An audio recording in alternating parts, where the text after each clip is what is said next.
Kasaragod endosulfan ദുരിതബാധിതരായ കുട്ടികൾ പഠിക്കുന്ന Mahatma buds സ്കൂളിൽ വിദ്യാർത്ഥികൾ അതിജീവനത്തിന്റെ പുതിയ പാതയിൽ വർണ്ണക്കുടകൾ ഒരുക്കി ജീവിതം തിരിച്ചുപിടിക്കുകയാണ് ഇപ്പോൾ ഇവർ.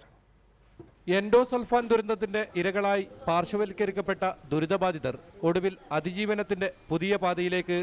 സങ്കടങ്ങളുടെ ലോകത്ത് നിന്ന് പ്രതീക്ഷകളുടെയും സ്വപ്നത്തിന്റെയും വഴികൾ അവർക്ക് തുറന്നു നൽകിയ പെരിയയിലെ മഹാത്മാ ബഡ്സ് സ്കൂളാണ് പുതിയ സംരംഭത്തിന് തുടക്കമിട്ടത്.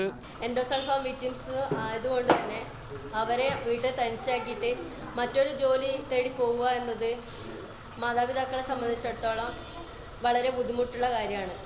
പലരും വീട്ടിൽ തന്നെയാണ് ഈ 3 മണി മുതൽ 10 മണി മുതൽ 3 മണി വരെ സ്കൂളിൽ കുട്ടികൾ എത്തിയാലും വീട്ടിൽ തന്നെയാണ് പാരൻസ് ചെലവഴിക്കുക. കാരണം എന്ന് വെച്ചാൽ 3 മണിക്ക് സ്കൂൾ വിട്ടിട്ട് വീട്ടിലേക്ക് എത്തുന്ന സാഹചര്യത്തിൽ കുട്ടികളുടെ അടുത്ത് അമ്മമാർ വേണം എന്നതുകൊണ്ട് തന്നെ ഇവിടെ ആ ഒരു സമയപരിധിക്കുള്ളിലുള്ള ഒരു ജോലി ഇതുവരെ രക്ഷിതാക്കൾക്ക് ലഭിച്ചിട്ടില്ല. ദുരിതബാധിതരുടെ അമ്മമാരും അധ്യാപകരും പുനർനിർമ്മാണത്തിന് കുട്ടികൾക്ക് പിന്തുണയുമായി സജീവമായി ഉണ്ട്.